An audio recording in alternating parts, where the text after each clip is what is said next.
Diyos na makapangyarihan sa lahat, aming pinakamamahal na Panginoong Hesus, sa pangunat dalangin ang aming kagalang-galang at minamahal na Pastor Wildy Estrada Almeda, sa papanalangin ng kanyang buong pamilya sa oras tumalapin noon. Sa aking pagdadala ng balang mensahe, ikaw Diyos magbigay sa akin ng karunungan at maglangis, buksan mo, mahal na Pangunawa ang bawat isang narito. Hipuin mo, Diyos, ang kanilang mga puso, ipaunawa mo sa kanilang kaligtasan. Sa ganang akin, kung magagawa at siyang dakilang pangalan na sinasaway, demonyo ng hadlang at pag-alangan lumaya sa aming kalagitnaan. Sa pangalan ni Jesus, hallelujah, hallelujah. Praise the Lord. Everybody say, praise the Lord. Palakpakan po natin ang malakas na palakpak ng mahal na Panginoon, minamahal. At makabalik na po kayo sa inyong mga upuan. Unang-una, ang pinakamataas na pagpupuri, pagluwalhati, pagdakila, at pagsamba ay sa ating dakilang Diyos at tagapagligtas, walang ibang ating pinakamamahal na Panginoong Jesus. Amen. And we give double respect and honor to our beloved parents in the Lord. And we cherish the blessed memories, teachings, preachings of our dearly beloved and noble evangelist, Pastor Wildy Estrada Almeda, and dearly beloved and noble assistant, Pastor Lina Coman Almeda, and also great the beloved Almeda family. Sa inyo lahat, minamahal mga kapatiran, dito po sa dako ng Doha, Qatar, sa aking mga kasamang mga manggagawa at mga ngaral, sa lahat na ating mga webcast viewers, magandang gabi na po sa lahat. Palakpakan natin ang ating Diyos na buhay. Buksan po natin minamahal ang Matthew chapter 7 verse 21. Matthew Kapitulo 7, versikulo 21. Praise God. Buhat po dito sa Ebanghelyo ayon kay San Mateo. Ang kabanata po ay 7, ang talata po ay 21. Hindi ang bawat nagsasabi sa akin, Panginoon, Panginoon, ay papasok sa kaharian ng langit, kundi ang gumaganap ng kalooban ng aking Ama na nasa langit. Amen.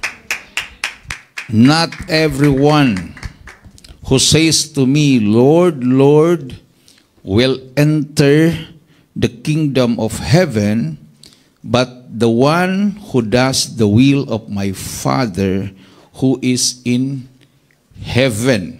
No? So, siyang gumaganap sa kalooban ng Diyos na nasa langit. Amen. So, specific po tayo dyan, minamahal ha? Diyos na nasa langit. Bakit? Mayroon bang Diyos na nasa lupa? Mayroon po. Amen. So, basahin po natin mamaya yan. No? So, pag tayo po ay magsabing kalooban ng Diyos na nasa, pagsabi kalooban ng Diyos, sinong Diyos mo? So, be specific. Kalooban ng Diyos na nasa langit. No, kasi mayroon kasing Diyos sa lupa eh. Delikado pag, di ba, sabi ng nirebuke ng malapit ng mga Hudyo, ang inyong ama ay ang diablo. O kasi sabi niya, mayroon kaming Diyos, ang ama, ang Diyos ni Abraham. Di ba? O sino yung ama na yon? Sabi ng mahal na Panginoon, ang inyong ama ay ang diablo.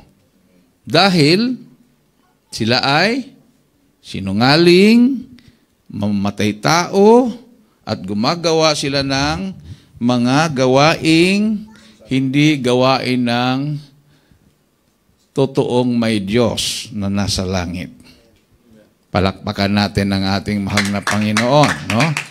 So, sabi dito, hindi lahat na tumatawag, Panginoon, Panginoon. Hindi lahat tumatawag Ama, ay talagang sa langit yan. Everybody say, praise the Lord. Ha? Ama ka ng ama dyan, lasinggero ka naman. No? Tawag ka na ng Diyos na Diyos, tapos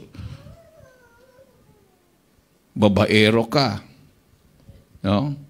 Mamatay tao ka. Nagmumura ka. Saan ang Diyos mo yun? Yung Diyos mo yung Diyos ng sanlibutan ito. Everybody say, praise the Lord. Ha? Pag nakakarinig ka ng mga taong nagmumura, instead na pangaralan mo at rebukein mo, natutuwa ka. Parang nagiging entertainment na yung pagmumura. O, habang natutuwa ka, unti-unting napupusis ka ng masamang espiritu. Amen. O? So, kailangan maging maingat tayo, minamahal. So this verse emphasizes the importance of genuine faith and obedience to God's will. So Jesus warns that merely claiming to follow Him is not enough. Amen. True discipleship requires living out one's faith through actions and obedience to God's commands. Palakpakan natin ang ating mahal na Panginoon. So, yan ang itinuro sa atin ng ating mahal na pastor. Ang ating mahal na pastor, Wildy Estrada Almeida. So, specific na rin tayo sa ating pong pagbanggit ng ating mahal na pastor kasi mayroon nagpapastor-pastoran din eh. Hindi nila mabanggit-banggit ang pangalan nating mahal na pastor. Mayroon na pala silang kinikilalang bagong pastor. Delikado yun. Tapos hindi na daw kailangang banggitin na through the first prayer and leading prayers of a beloved pastor. O kaninong prayer na sa kanila? O baka mayroon silang sikretong kinikilalang pastor, no? O. Yung paghahanda natin sa Zambia,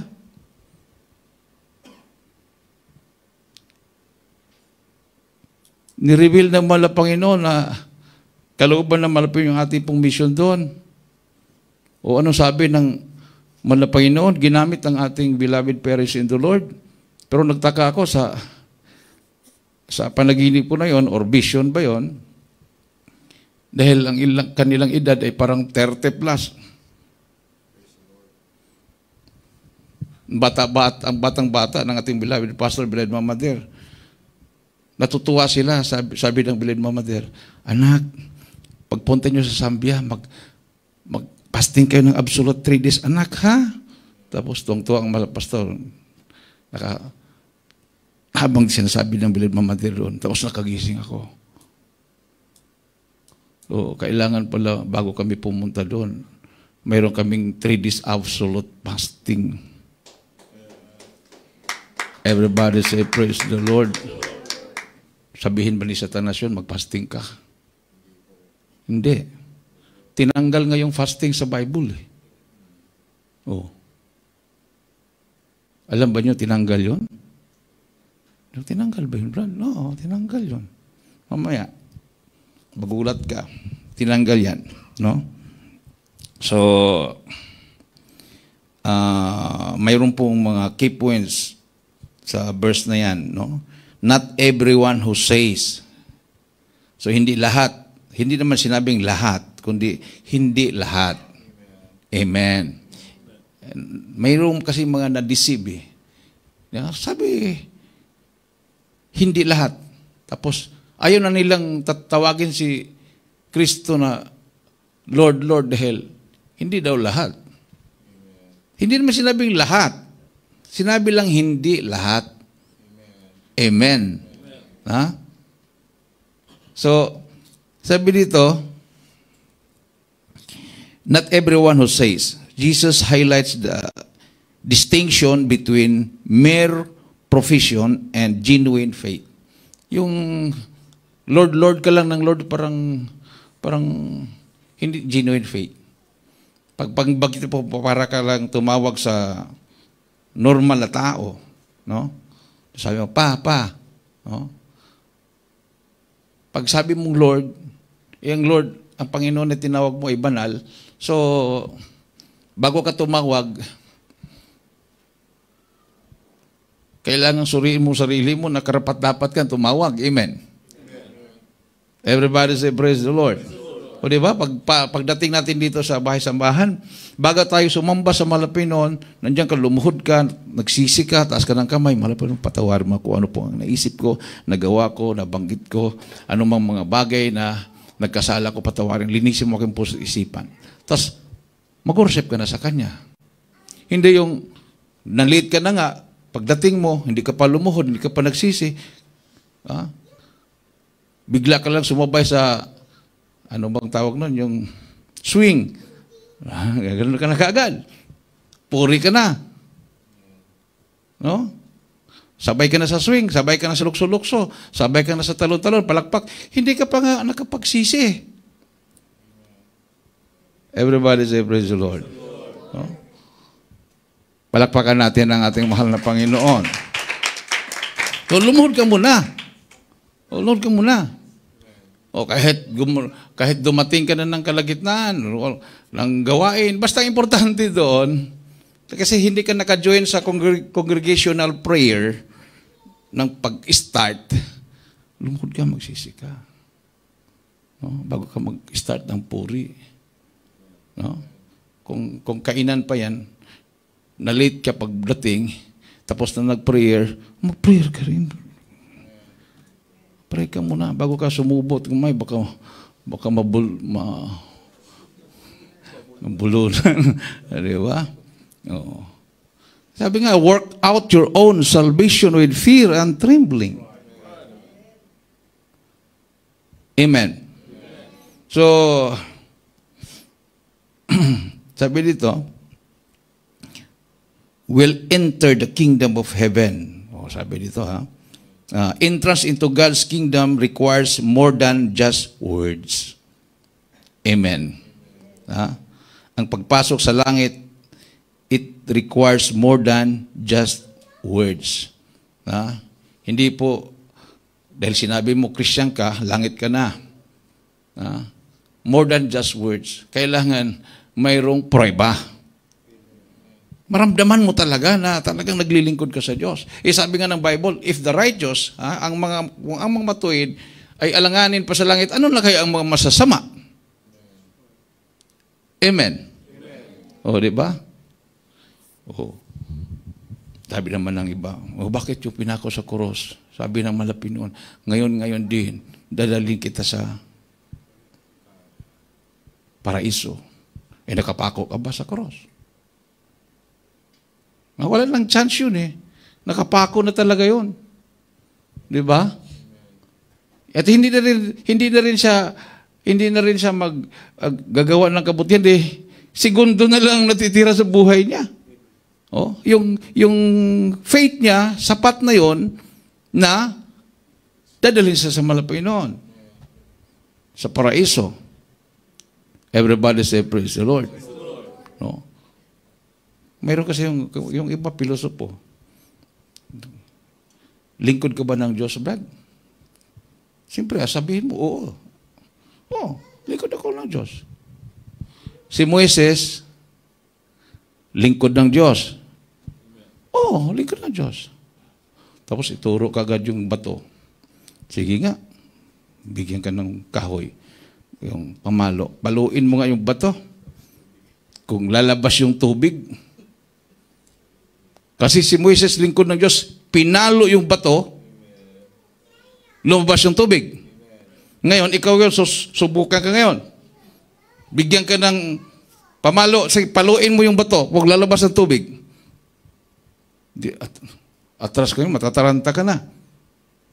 Huwag ka mataranta.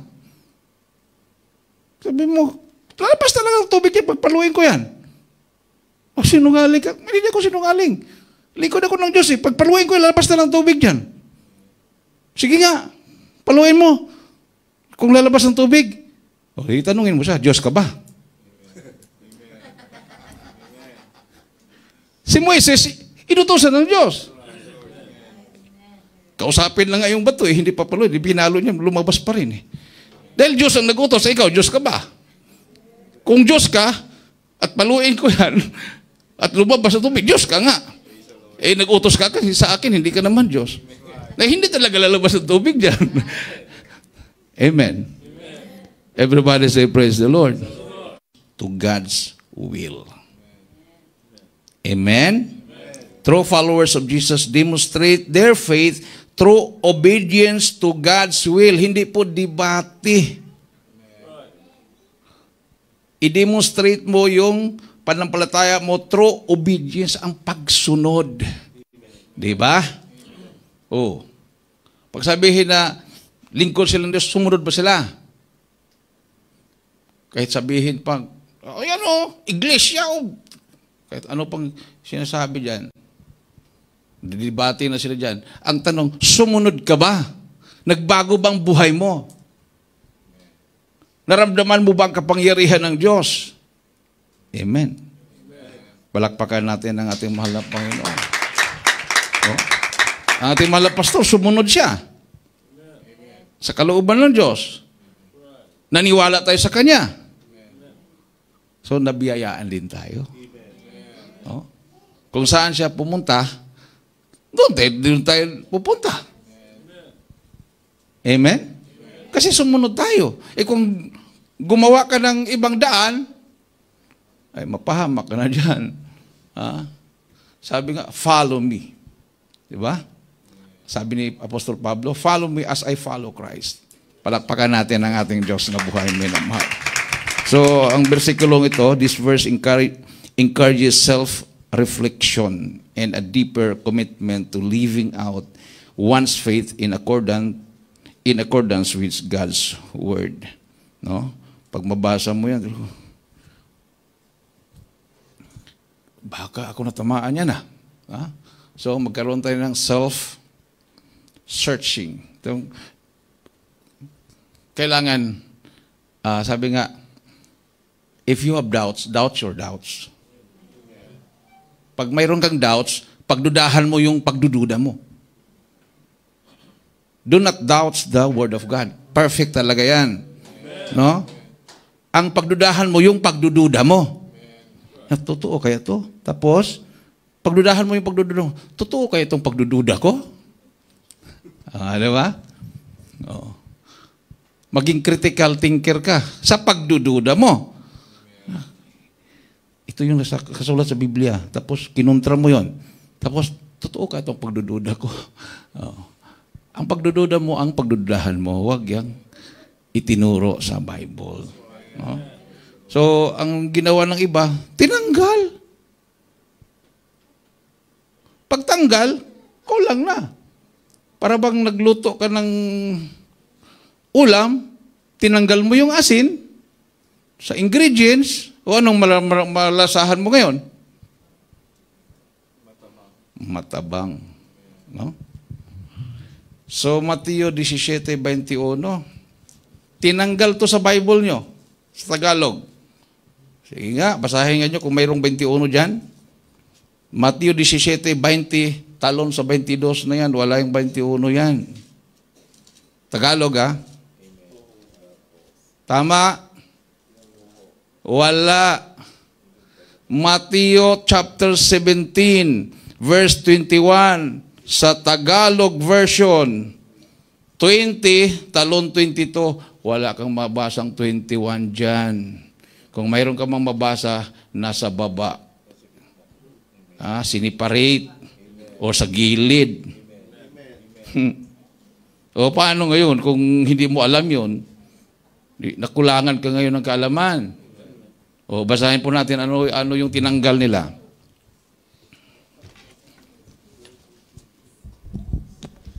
Dito po sa Ebanghelyo ayon kay sa Mateo, kabanata po ay 17, talatang 21. Datapuat ang ganito'y hindi lumalabas kundi sa pananampalataya, sa pamamagitan ng panalangin at ayuno. Palakpakan natin ang ating mahal na Panginoon. Ha? Ano sabi diyan? But this kind does not go out except by prayer and fasting. Tanggalin mo yan. Kasi prayer lang daw, wala daw fasting. Tinanggal, tatanggal yung dalawa. Natanggal yung prayer, natanggal yung fasting, dahil tinanggal yung buong bersikulo. O, di ba? So, nakulangan. Hilaw. Half-truth. Itinuro ng ating mahal na pastor sa atin. Pag mayroon tayong problema, fasting ka. Di ba? Ay, hindi na uso yan ngayon, Brad. Pag may problema ngayon, labanan mo na. Magreklamo ka na. Fasting ka, sabihan, di ba dati? Pag may problema ka, sige, 3 days ka. O pag mabigat-bigat, 10 days ka. Pag mabigat-bigat pa, 21 days ka. Pas grabing kabigat, 40 days ka. O gano'n naman dati, di ba? Pero ngayon, makipagdebate ka na. Ba't ako sinususpende? Instead na, fasting, sumunod ka lang. Pag sabi 40 days ka, 40 days. Pag hindi mo na kaya, hindi ka naman pipilitin eh. Ang importante, sumunod ka. Pag hindi mo pa nga inumpisan, sasabihin mo na, hindi ko kaya po yan. Hindi po pa nga inumpisan. Ang sinukat doon, yung pagsunod. Dahil pag umpisa mo na dyan, kahit nag-4 days, ilang days na yun? 4 days. Puntahan mo nga kung nanghina, pag nanghina. O no, kaya ba? Gutom na ako. Parang ano ko, mahilo. Break ka na. O, 40 days sana, pero 4 days na lang. Diba? Pero kung hindi ka naman nanghina, tuloy-tuloy. Pinagpala ka ngayon. Palakpakan natin ang ating Diyos na buhay. So, sabi ito, but this kind does not go out except by prayer and fasting. So this verse highlights the importance of spiritual disciplines. Bakit tinawag spiritual disciplines? Bakit discipline? Siyempre, na-discipline ang sarili mo dahil pagdating ng umaga, gutom ka. Kailan, disiplina yon. Pagdating ng tanghali, gutom ka uli. Hindi ka kakain. Hindi ka nga kakain, pero punta ka sa kitchen. Anong ulam nyo dyan? Kain ka. Ay, fasting ako. Ba't ka pumunta pa noon? Kung minsan matukso ka, di ba? Oh. Tapos sabihin naman kasama mo, tuloy-tuloy mo lang. Bakit? Pinagpala kami, bakang ulam namin ngayon, nagpasting ka. Nung hindi ka nagpasting, tuyo lang, ganyan, bagoong. Nung nagpasting ka, pinagpala sila. So, sabihin na ngayon mga kapatid mo, wag kang mag-break, pinagpala kami. Tuloy ka lang dyan. Discipline yun. Kung talagang iba pa naman pag magpasting ka, kahit tuyo lang na pinirito ang layo-layo ng kwarto mo, abot-abot yung amoy. Sarap. Pero dahil dinisipline mong sarili mo, hindi ka matukso. Palakpakan natin ang ating mahal na Panginoon. No? Spiritual disciplines in overcoming certain challenges, particularly those rooted in spiritual opposition. So it suggests that some issues require a deeper level of spiritual commitment, such as prayer and fasting, to be resolved. Di ba? Amen? Oh. Mayroong hindi na magbayad ng utang. Oh. Instead na yung magbayad yung nangutang, singilin mo, ikaw pa tuloy magpasting ko para magbayad sa utang. Ikaw pa tuloy na parusahan, no? Oh. nung, nung nangutang yun, talagang smile yun eh. Sis, utang ako, sis. Magkano ba? 1,000 dirham, sis. Bayaran kita. Ngayon, hindi nagbayad. Hindi, pag magkita kayo, parang yuko nung umiiwas. Ang gagawin mo ngayon, ikaw patuloy ang magsakripisyo. Para hindi ka magalit, hindi ka pastingan ko lang 3 days para bayaran ako. O, diba? Hindi naman ka ng fasting para paluin yung ng utang. Ang ipasting mo malapit noon, pagpapalain mo naman yung ng utang para makabayad. Ganon. Paano makabayad yan kung hindi pinagpala? O, di pagpray mo na, pagpalain. O, para makabayad. So, saan si si brother? Ay, nagpasting. Bakit? May problema. Alam na niya, ako yata ang problema nun. Bayaran ko na siya. Diba? Ganun lang yun. Amen. So, spiritual warfare, isa po yan sa dahilan kung bakit tayo nag-fasting. So, ang versikulong ito implies that certain struggles or challenges are spiritual in nature and require spiritual solutions. Amen? So, sabi dito, minamahal, certain struggles or challenges are spiritual in nature. Hindi siya natural, spiritual in nature. So, it requires spiritual solutions. Amen. O, yung panlalamig sa paglilingkod, natural ba yun? Spiritual, yun. Struggle yun. So, kailangan spiritual solution. So, para babalik yung kainitan mo sa paglilingkod, di mag-fasting ka. Amen. O, pagdalo mo, huwag ka lang kumain. Kain ka na lang sa pagkatapos ng gawain. Palakpakan natin ang ating mahal na Panginoon. So, prayer and fasting, these spiritual disciplines are emphasized as essential for overcoming specific challenges. Mayroong specific challenges. So, kailangan yung prayer and fasting. Hindi po yung fasting lang prayer and fasting. Fasting ka ngayon? Opo. Hindi ako kakain. Pero, cellphone ka na naman ng cellphone. Hindi ka nag-pray. Nanonood ka ng TV. Tawa-tawa ka doon sa TV. Fasting ka, di ba? Fasting ko, hindi ako kumain eh. Pero nanonood ka ng TV. Tawa-tawa ka doon. Prayer and fasting. Anong mangyari sa'yo dyan? Papayat ka na pa, para kang nag-diet lang. Walang power.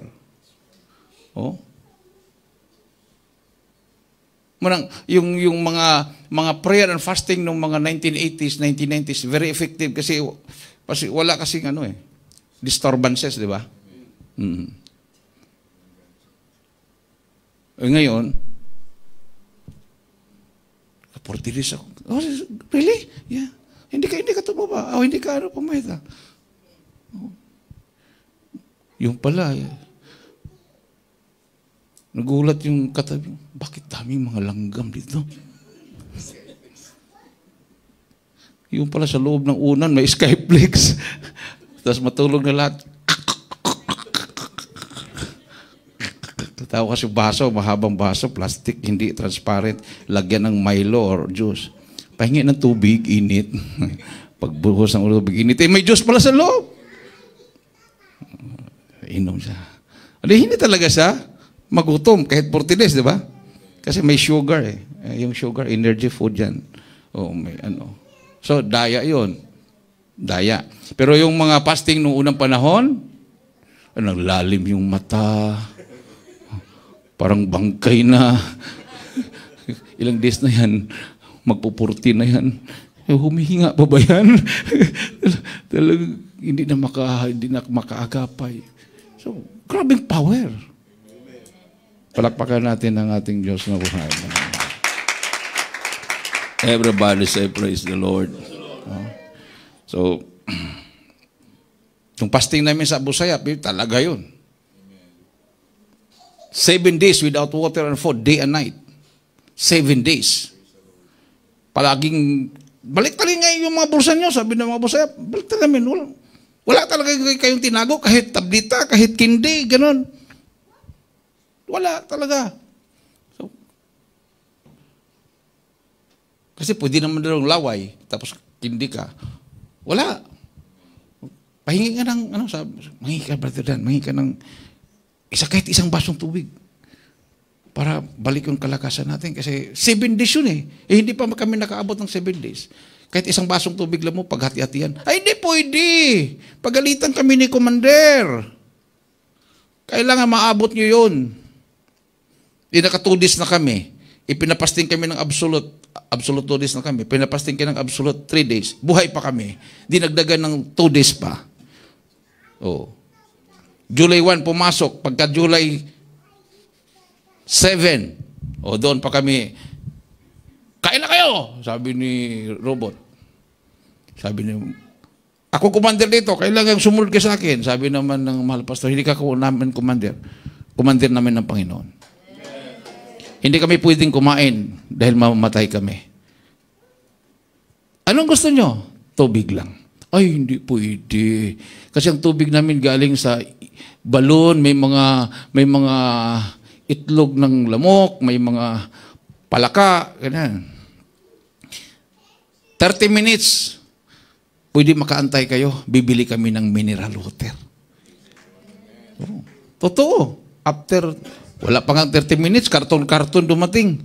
Pagbukas, tag-1 litrong mineral water, binigay sa amin. Ay, talaga naman, yung binigay sa akin. Hindi ko makalimutan yung brand. Ayaw ko kung mayroon pa ba ngayon yan, yung Viva. Lak talaga ako. Sabi ng isang abos, patikim. Pagtikim, ay tubig pala. Akala niya may lasa ba? Di ba may mga doon, may lasa? Walang lasa. Tapos maya-maya, buko. Kain kayo ng buko. Tubig. O sige, akyat kayo. Paano akyat? Fasting ka ng 7 days. Paano ka makaakyat? Ay, biro lang po. Tapos binaril na yung buko. Paghulog, sila yung nagbiak, nilagay sa baso, pinainom sa amin. Sarap. Dumating yung isang abusayap, mahabang buhok, batanda. Sabihin mo nga sa inyong pastor kung kakain kayo ng papaya, mahal pastor, papaya daw. Pisilin mo kung malambot. Tanungin kung malambot. Malambot? Opo, malambot. Pinisil ko malambot nga. Malambot po, mahal pastor. Sige, pwede yan. Inislice, 13, mahaba na papaya, pula yung pula na seedless. Inislice, 13, binigay sa amin. Busog kami. Busog kami. Paano sila mahipo kung hindi kami nagpasting? Di ba? Naging maamo sila, resulta doon sa pag-ayuno. Kung hindi kami nag-ayuno, baka pugot ng ulo namin. Ganon yung sinabi dito. Gagawin mo yung pag-ayuno para malutas yung specific challenges. Amen. Pag sabi, natanggal ako sa trabaho, pasting ka. Dito ka muna sa pastoral house, pasting ka. Bigla ka ngayong nagkaroon ng employer. O mas dubli pa ang sahod.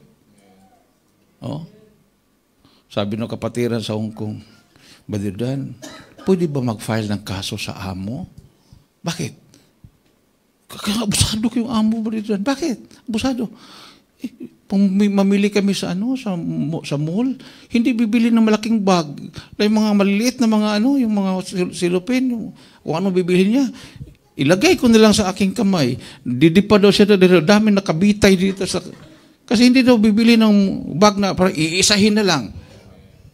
Para daw siya, sabi doon ng mga Pilipino makita siya, i-filean mo ng against labor na yan. Sa punta ka sa embassy. Yung nagpa-counsel sa akin. Sabi ko,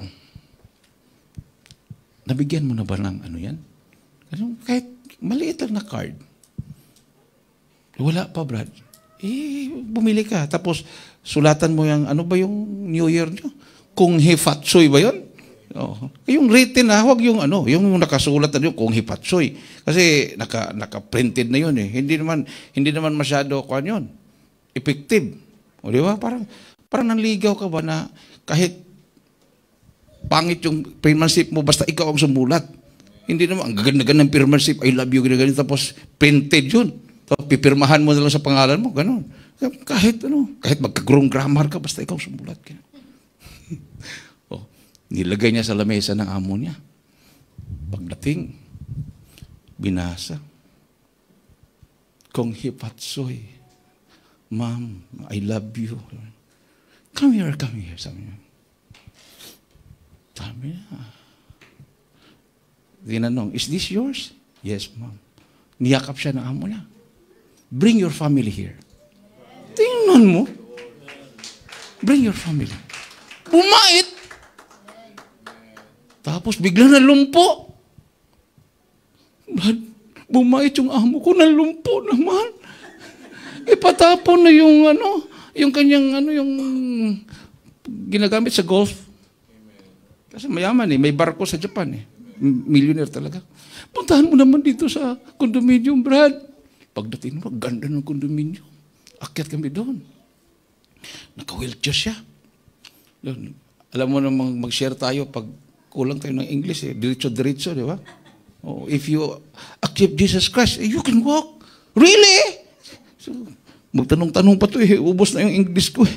Yes, sabi, you can walk. I don't believe. I will pray for you through the leading praise of the pastor. Okay. Pag-pray ko, hininaan ko yung prayer kasi sinagulan ko na, dinagdagan ko ng Tagalog para ano. Tapos pagkatapos ng prayer, through the leading praise of the pastor, tapos demons of, ano ba yung pagkakawan ko, pagkalumpo ba yun? Tapos sabi ko, stand up. No, I cannot stand.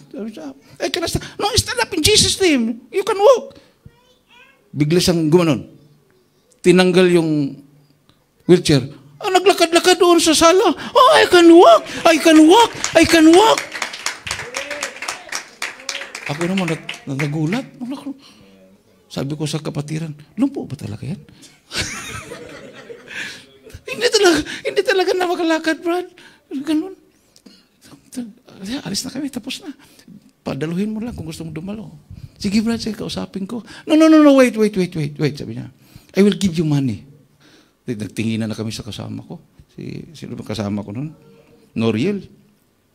Tinginan na kami. Tapos sabi naman ng kapatiran, Brad, kain muna kayo sa KFC. Binigyan kami ng alam mo yung parang sobre na Chinese.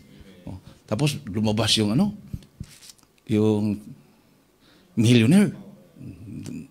Laki yung kanyang sobre. Punta kami sa KFC ni Batinoriel. Buksan nga natin yung sa Chinese. Sige kuya. $20. Hong Kong. Tapos yung kapatiran, $100. Sabi ko, grabe. Pinalakad ng Malapinon. Wala nang chance makalakad, sabi ng doktor. Kasi pelvic yung kanya. Sabi ko, ganun talagang tao, no? Pero sabi ko, pasalamatan pa rin natin ang Malapinon. Pinapunta yung pamilya ng kapatiran. Doon. Siyang nanggasto lahat, hotel. Pinagpala. Di ba? Ganon. Dahil mayroong nanalangin sa atin. Everybody say, praise the Lord. Palakpakan natin ang ating mahal na Panginoon. So, dependence on God. The verse encourages reliance on God's power and guidance in times of difficulty. Huwag kang mag-rely sa sarili mo. Huwag kang mag-rely sa iniisip mo. Lalo kung negative na yung isip mo. Fasting ka kaagad para gabayan ka naman ng Panginoon. Ang Diyos natin na nasa langit. Kasi mayroong ang Diyos na nasa lupa. Pakibasa nga, 2 Corinthians chapter 4, verse 4. 2 Corinthians 4:4.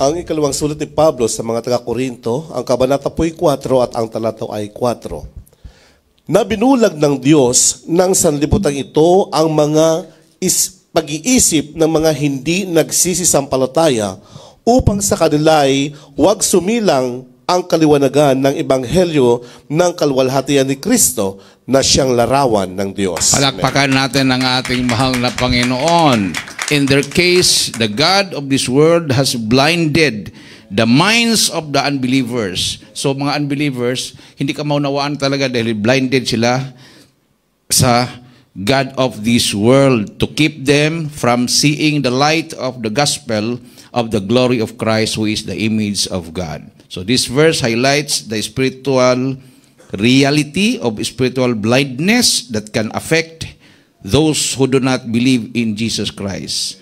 So number 1, the God of this world refers to Satan, who exerts influence over those who reject God. So sa lahat ng mga hindi naniwala kay Kristo, na siya ay Diyos, He is the image of God, ang Diyos nila ay si Satanas. Amen.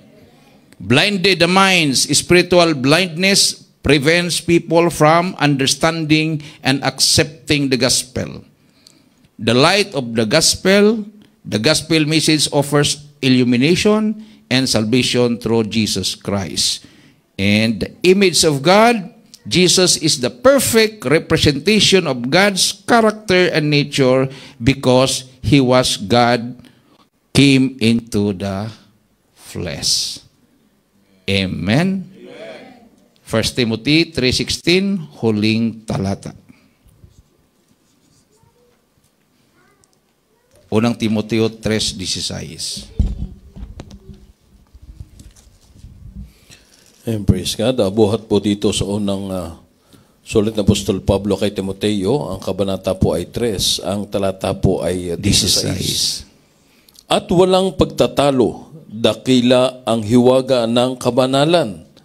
Yaong nahayag sa laman, pinapaging banal sa Espiritu, nakita ng mga anghel, ipinangaral sa mga bansa, sinampalatayanan sa sanlibutan, tinanggap sa itaas, sa kaluwalhatian. Amen. Everybody say praise the Lord. Perfect ba yung narinig natin? Sigurado kayo? Yaong. Ano bang English ng yaong? Ano ba sa English yan? For without controversy, great is the mystery of godliness. God manifested in the flesh. Pagdating sa Tagalog, yaong. God ba yung yaong? Ay, sabi nyo, perfect eh. Ganun, ano? Imagine yung God manifested in the flesh, naging yaong.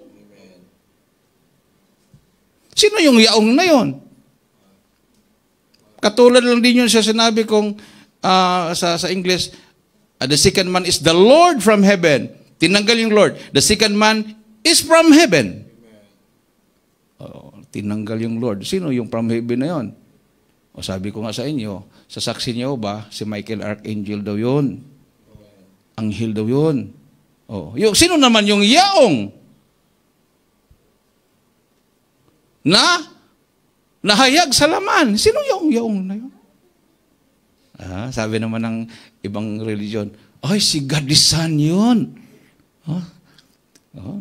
Nag-usap-usap sa si God the Father sa God the Son. Sabi daw ni God the Son, magkatawang tao ako.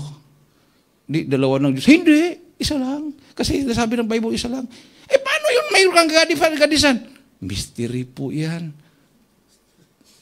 But to us, there's only but one God the Father. Isa lang. Tapos paano naging mystery? Ang mystery nung ang Diyos ay bumaba at nagkatawang tao. Great is the mystery of godliness. God manifested in the flesh. Sino nagturo sa atin dyan? Saan tayo natuto? Kay mahal na pastor. O tapos, natuto ka, nagbagong buhay mo, pinagpala ka, Tapos hindi mo na alalahanin? Di ba? Dahil na-deceive sa iyaong. Sino kaya yung through the prayer of the beloved pastor? Sino yung pastor mo? Secret. Wala na. Iba na pala yung pastor, no? Ganun. Tapos, kalooban ng Diyos, kalooban ng Diyos. Sinong Diyos na tinutukoy mo? Yung ginagawa niya masama, Diyos na sanlibutan yon. Ang Diyos na sa langit, specific, God is holy, God is power, amen? Kaya niyang baguhin buhay mo, kaya niyang pagalingin ng sakit mo, yun ang Diyos na sa langit. Yan ang kahulugan ng hallelujah.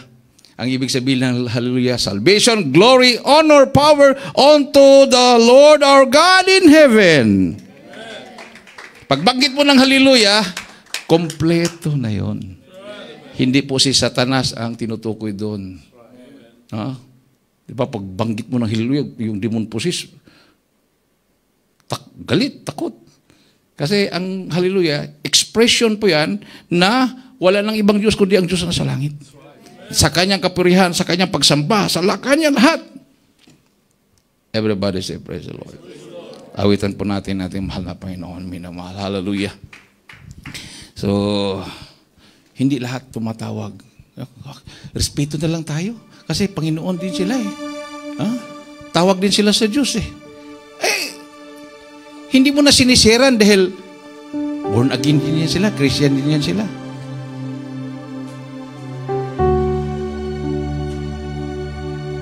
Tingnan mo muna ang power ng mahal na Panginoon. By their fruits, you shall know them. Marami pong nadaya dahil hindi po sila nagsuri. Kailangan po yung discerning spirit.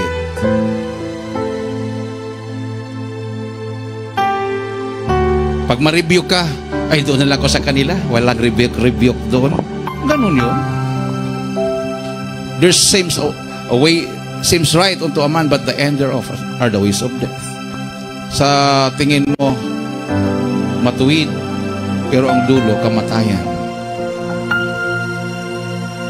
Dito, kompleto. Prohibited din siya. Signs, wonders, and miracles. Nangyayari sa buhay natin. No doubt. 100%. Hindi tayo ang nagpapatunay. Diyos ang nagpapatunay. Hallelujah.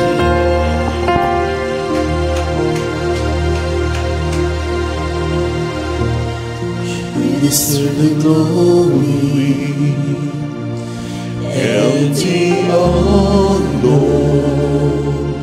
Glory to Jesus. As we lift our hands in worship, as we magnify your name, you deserve the glory and the honor. As we lift our hands in worship, as we magnify your name, you are the way, you the miracle so great. Nasa ating kalagitnaan ng presensya natin, mahal na Panginoon. Isentro po ang ating puso at isipan sa ating mahal na Panginoon. Itaas mo ang ating mga kamay. Hallelujah. Worship God. Shout hallelujah. Praise the Lord. Hallelujah. And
Jesus. Hallelujah. Praise the Lord.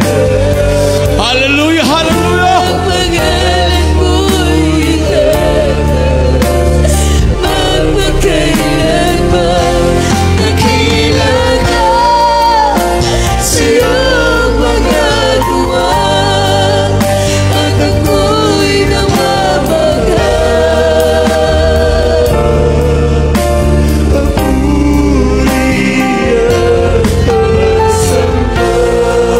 Ang sa'yo'y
Ilagay po yung kanang kamay sa ulo, kaliwang kamay sa parte ng katawan na may karamdaman.